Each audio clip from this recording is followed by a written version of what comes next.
Hola, bienvenidos. Estamos de nuevo en un nuevo capítulo de Territorio y las Imágenes. Hoy me toca presentar a un fotógrafo, amigo, colega, eh, que se inició mucho en la prensa, ha estado involucrado en talleres y en la parte formativa de fotógrafos. Les presento a Elías Lizama. Hola Elías, ¿cómo estás? Hola, mucho gusto de verte y gracias por la invitación. Ok. Mira, lo primero que te quiero preguntar es prácticamente cómo te iniciaste en la fotografía. Creo que nos cuentes un poco de eso.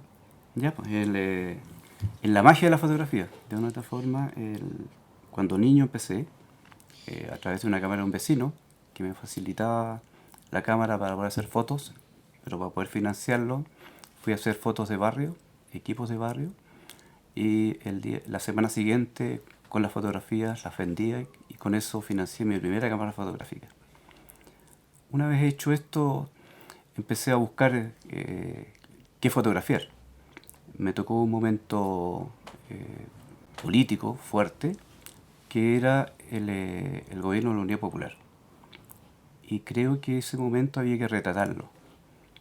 Con mi cámara Agfamatix, de rollos pequeños, de 20 fotos, 24 fotos, si mal no recuerdo, salí a recorrer concentraciones, movimiento social.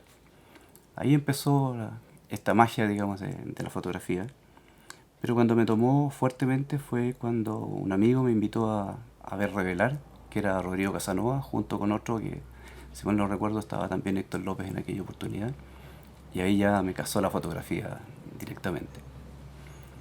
Eso como inicio, digamos, pero después se da el golpe militar.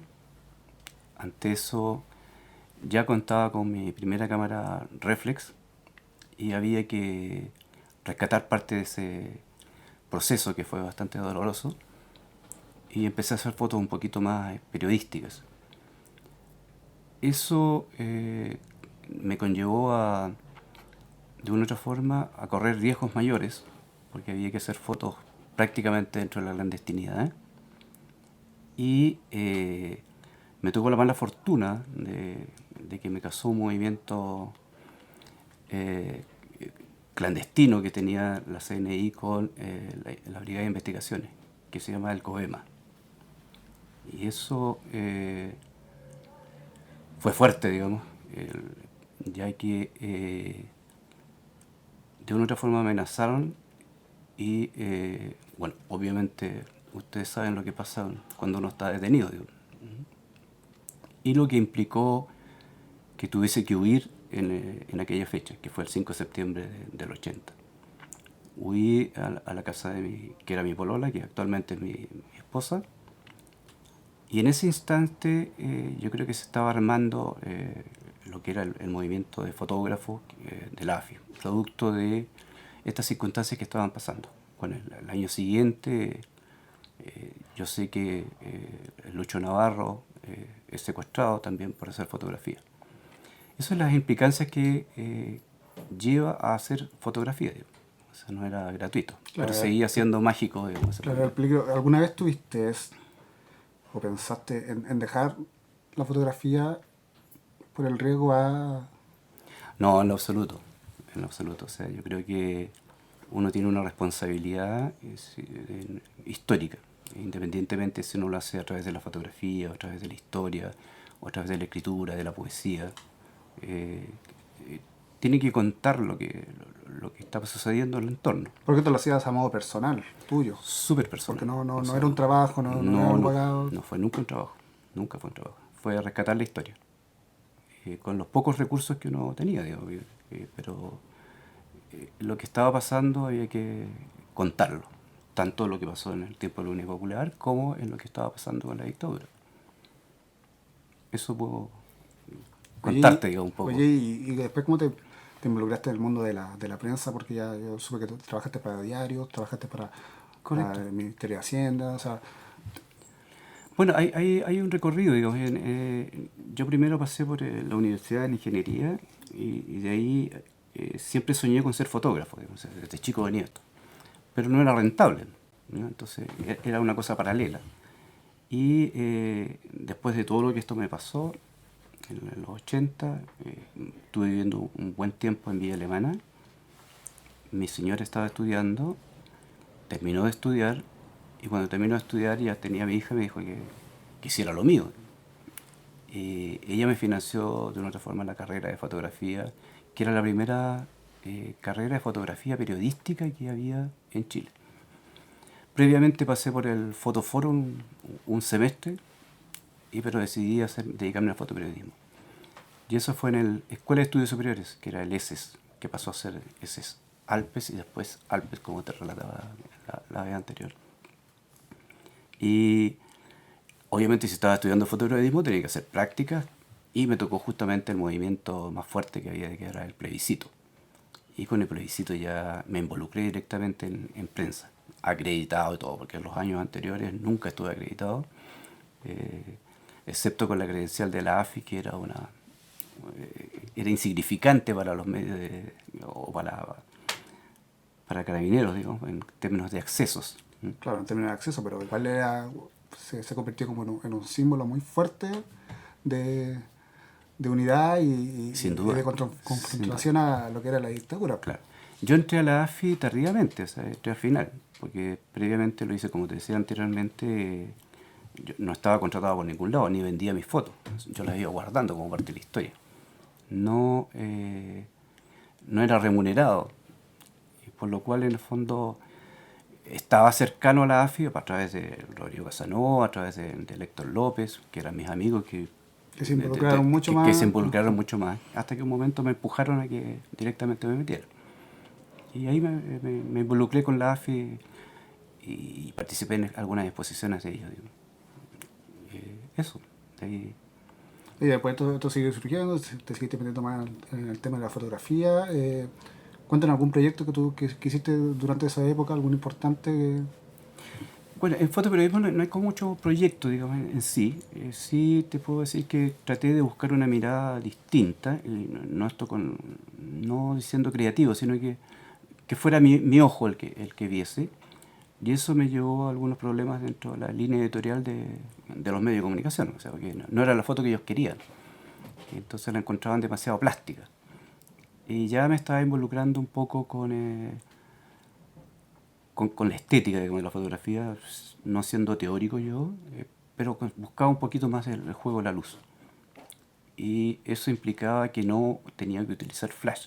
Y eso me conllevó a problemas serios durante...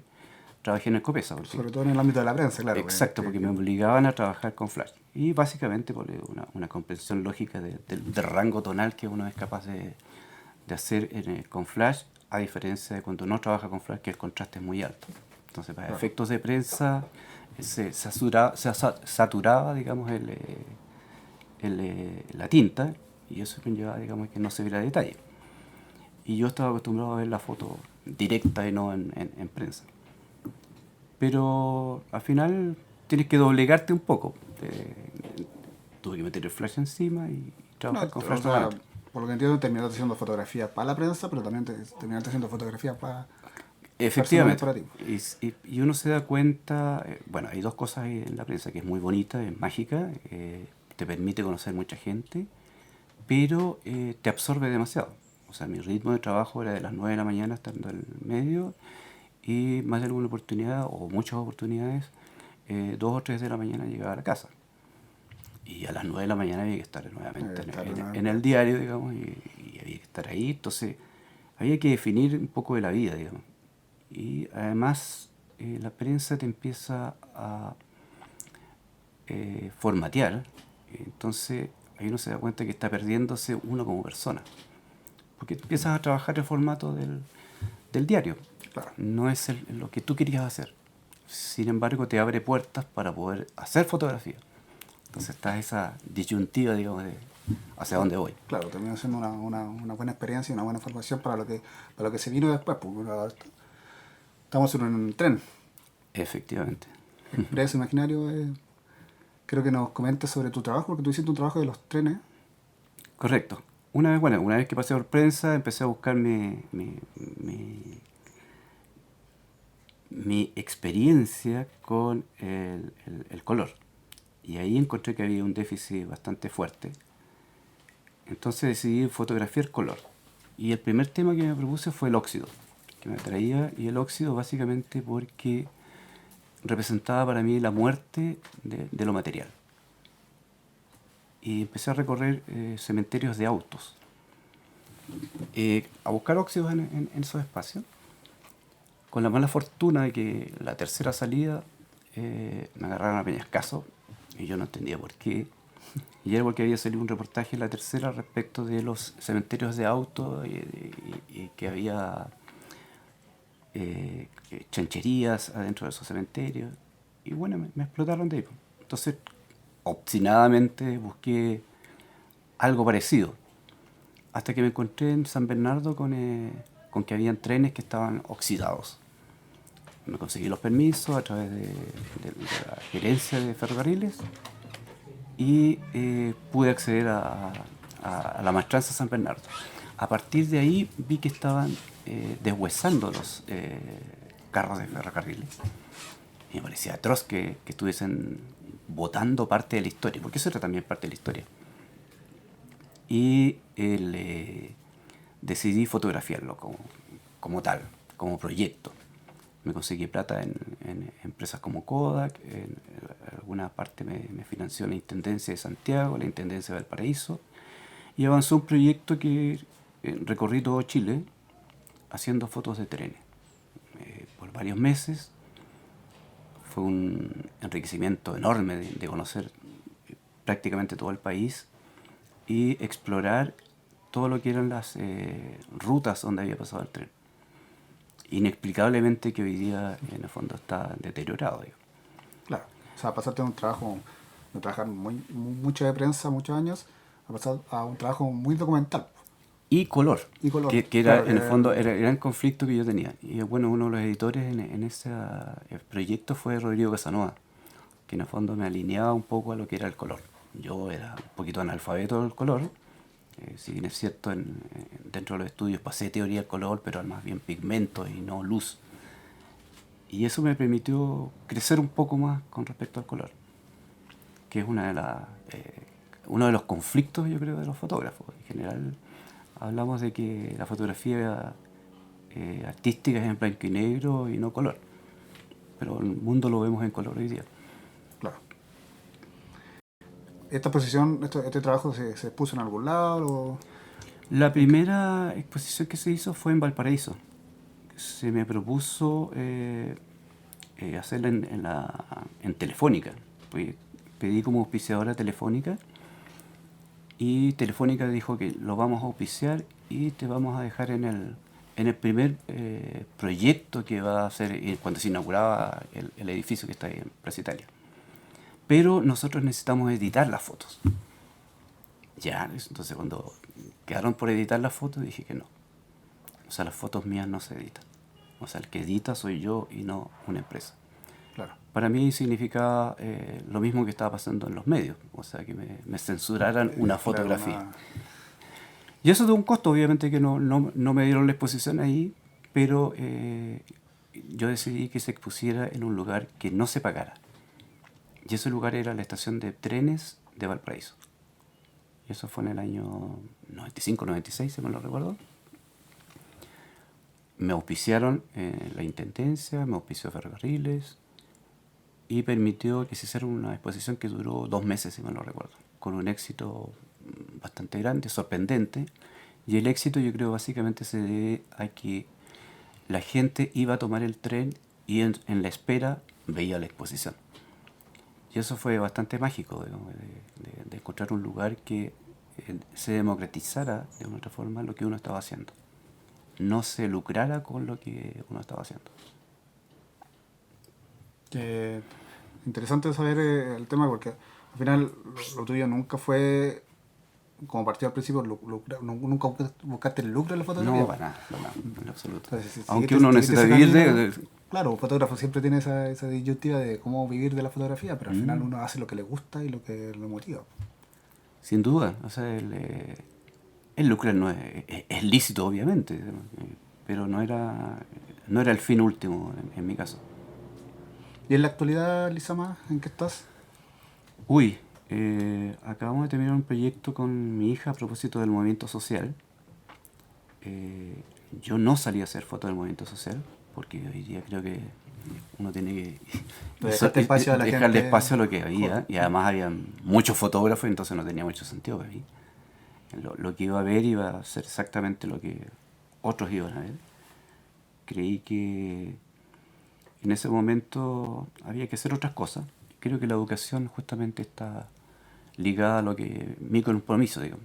No necesariamente uno tiene que estar en el punto mismo de batalla. Y con mi hija que vive en Berlín, empezamos a conversar al respecto de este movimiento. Ella de allá desde la distancia, preocupada en el fondo de que yo estuviese haciendo fotos o qué. Entonces empezamos un diálogo, y en ese diálogo, sin darnos cuenta, estábamos construyendo un proyecto.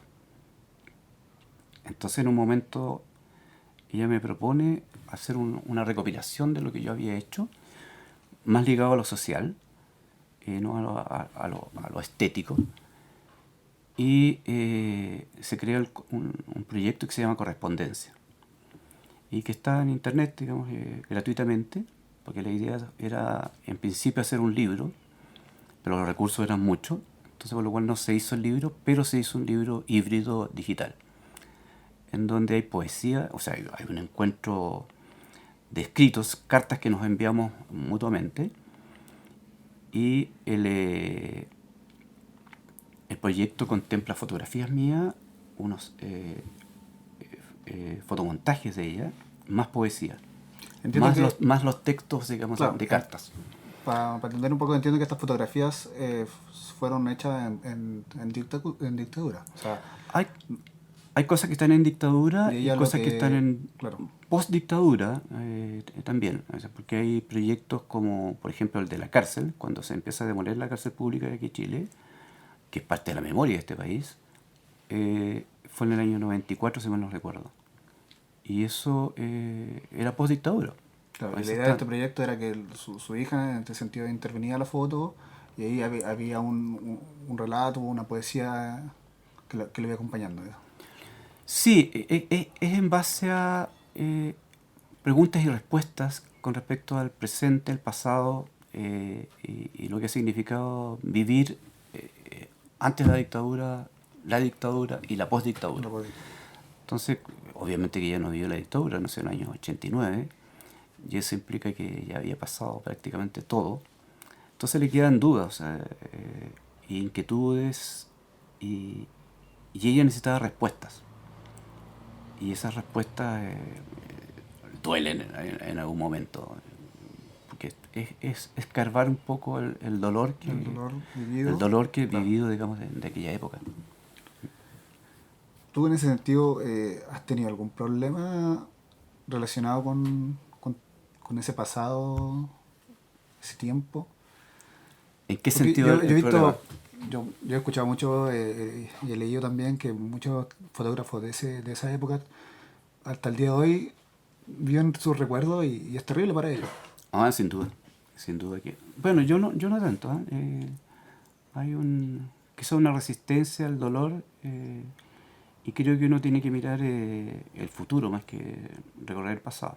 Yo sé que hay un gran colega, un gran amigo que es insoportable. Hay momentos de intimidad en que hemos conversado y termina quebrándose, digamos, ante esos momentos, digamos, de lo que implica la tortura, digamos. Claro, te lo pregunto porque con este proyecto de correspondencia tuviste que volver Sin duda, sin a duda, experimentar y sin duda. vivirlo, Sí, tu carrera como fotógrafo, entonces sí. por eso te...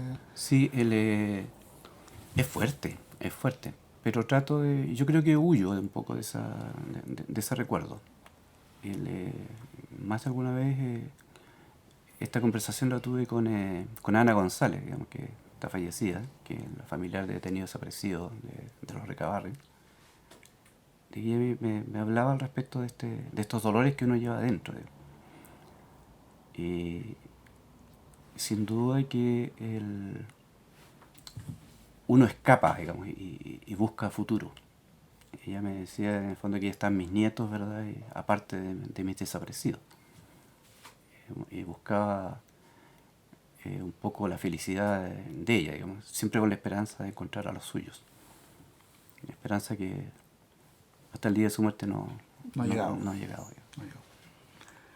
Oye, cuéntame para empezar a terminar, ¿qué te parece la fotografía? Porque tú actúas, o sea, eres profesor, Así dice. haces, De docencia algo he aprendido con los años. estás en docencia. ¿Qué te parece hoy en día la fotografía actual relacionado con, bueno, con tu trabajo de años, pero ¿qué te parece el fotógrafo hoy en día? Fotógrafo joven que salió en estallido social Bueno, a fotografiar. bueno, sin duda que el fotógrafo joven va un poco más a lo íntimo, y es parte del mundo que estamos viviendo. O sea, no podemos decir que los fotógrafos tengan, o los fotógrafos actuales tengan que hacer lo mismo que uno hizo, digamos, ante un momento histórico. El, eh, Ellos van buscando más los íntimos, y es parte de lo que es nuestra sociedad. O sea, nos fuimos hacia adentro en vez de abrirnos, digamos. O sea, basta ver la sociedad hoy día cómo está. O sea, es poca la gente que se saluda en la calle, y eso tú no lo veías en los años 60, digamos. O sea, la gente se saludaba, donde los presidentes caminaban por la Plaza de Armas. O sea, me tocó conocer desde Alessandri, que caminaba por la Plaza de Armas, y todos los presidentes hasta el día de hoy. Me ha tocado conocerlos, digamos, en la cercanía. Y yo creo que la búsqueda actual es lícita y es válida si uno está hablando a través de la fotografía. Es parte de tu radiografía, es parte de lo que tú quieres construir y dejar como legado en la vida. Entonces uno no podría cuestionar temas. Sin duda que el cambio de lo analógico a lo digital ha generado desde la docencia, lo veo yo, ¿Mm? una pérdida de previsualización, de pensar la imagen antes de hacerla. O sea, somos como muy apretabotones, un poco ¿verdad? la magia de que tú hablabas al principio de... Sí, bueno, la magia de lo análogo del laboratorio a lo mejor también está relacionada con ustedes, digamos, que trabajan lo digital, digamos, en el computador. O sea, nacieron con el computador, así que difícilmente lo vamos a sacar de ahí. Uno mismo está involucrado con el computador. Entonces no puedo hacer una crítica al respecto ni a la temática ni el mundo que les tocó. Sin duda que cuando descubre el mundo digital, el mundo analógico, se entusiasma mucho. O sea, lo veo en las clases, digamos, cuando otro colega dicta ese ramo, y todos entusiasmados con eso. Lo otro que te quería preguntar, yo supe que tú, en el estallido social tú no saliste a tomar fotografías, estuviste en tu casa, pero marchaste una vez. Ah, sí, pues fue... Cuéntanos esa experiencia, porque marchaste con tus alumnos también. sí, fue bonito. Y anecdótico, además, porque a partir de una asignatura, como se suspendieron las clases, a partir de una asignatura que era la técnica 4, habían temáticas que había que desarrollar, y yo estaba metido en la temática de derechos humanos, en la temática de la Constitución, antes que pasara todo esto. Y como no hubo tiempo para hacer fotografía, y los alumnos habían ido a las manifestaciones, les dije ya, o sea, si no tienen fotos de los temas que habíamos hablado, por lo menos tráiganme las fotos que hicieron de las manifestaciones. Se hizo una recopilación de esas fotos, y me invitan a participar, por el otro lado, la agrupación de fotógrafos me invita a participar en este movimiento que era en el fondo con los fotógrafos que habían sido dañados por los ojos. Y tenía esta foto. Entonces yo le pedí la autorización a los chicos para poder imprimir un lienzo al respecto de las fotos que habían hecho ellos, para llevarlo ese día. Plena autorización, y ellos a su vez me dijeron que si ellos podían participar en este acto. Y le pregunté a la agrupación, y dijeron sí, vengan acá. Y ahí partió una cosa más bien espontánea, ¿no? Que nos reunimos en el GAM, y ahí por ahí el Claudio Pérez, ¿verdad? Grita, vamos a marchar por la Alameda, ¿verdad? A la plaza Baquedano, digo, a la plaza de Dignidad. A la dignidad, claro. Y todos agarramos papas, obviamente, y partimos allá. Anecdótico, digamos, bonito, y hay bastantes fotos al respecto de eso. Y ahí se juntó un grupo de la AFI, digamos, que que eran Pues, según todo un grupo de gráficos con la nueva generación. Y Entonces eso fue súper bonito, digamos, de que era para ellos ahora. es casi como un traspaso de... Sí, simbólico, ahora uno lo ve claro. románticamente, Claro, eso, uno ¿no? Pero no sé si todos piensan lo mismo, digo. Pero a mí me pareció bonito, digo. Y creo que es lo que uno debe hacer, digo, traspasar primero el conocimiento, la experiencia a las generaciones nuevas. Y dejar espacio también para que ellos construyan, para que construyan, claro. Sí, eso también es algo importante. Ahí de repente hay cierta mezquindad, digamos, de algunos de nosotros, digamos, con darle estos espacios a esa gente nueva, a estas generaciones nuevas. Porque hay fotos muy buenas, digamos, de las nuevas generaciones. Sí.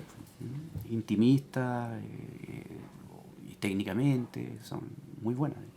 O sea, la fotografía ha quedado en buenas manos en todo caso. Espero que haya un buen relato futuro y que sigamos construyendo historia, digamos, a partir de la imagen, así como se construye historia a través del texto, que sea a través de la imagen. Me parece una buena frase para terminar. Muchas gracias, Elías, por venir. No, a ti. Agradecido por esta invitación y orgulloso de que queden ustedes, ¿verdad?, la nueva fotografía. Bien.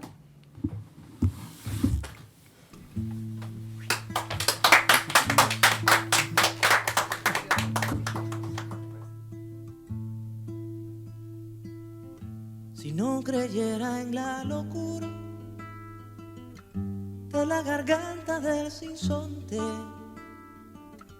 si no creyera que en el monte se esconde el trino y la pavura, si no creyera en la balanza, en la razón del equilibrio, si no creyera en el delirio, si no creyera en la esperanza, si no creyera en lo que agencio, si no creyera en mi camino,